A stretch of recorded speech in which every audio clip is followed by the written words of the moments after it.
नमस्कार, मेरा नाम जय शर्मा है। स्वागत करता हूँ आपका द अनटोल्ड पोइट्री में। आज की जो मेरी कविता है वो एक पिता को डेडिकेटेड है। इस कविता में एक पिता की महानता और उसके सेक्रीफाइसेस को बताया गया है। तो बस शुरू करना चाहूँगा अपनी कविता।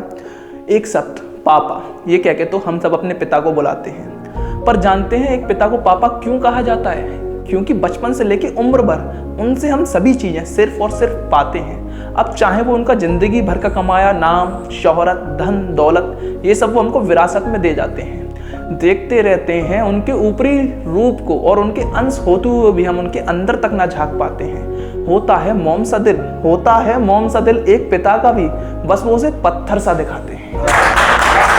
धन्यवाद भाइयों, धन्यवाद। सहते हैं रात दिन तकलीफें और माथे पर एक शिकर तक न लाते हैं। होते हैं बहुत तकलीफ में लेकिन परिवार के सामने झूठा ही मुस्कुराते हैं।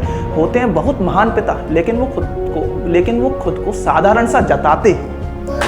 धन्यवाद भाइयों। इसी के साथ आगे पढ़ना चाहूँगा। कहते हैं माँ बहुत महान होती है, जो 100% सच भी है।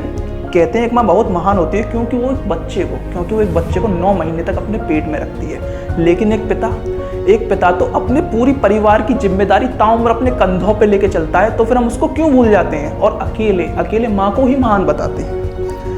मारते हैं अपनी हजारों ख्वाहिशें और सहते हैं परिवार पे आने वाला हर एक गम। और फिर भी हर पल मुस्कुराते हैं और पिता कहलाना इतना आसान नहीं होता दोस्तों। चलते हैं उम्र भर कांटों भरी राह पर और हंसकर सहते हैं लाखों कुर्बानियां, तब जाके वो पिता कहलाते हैं।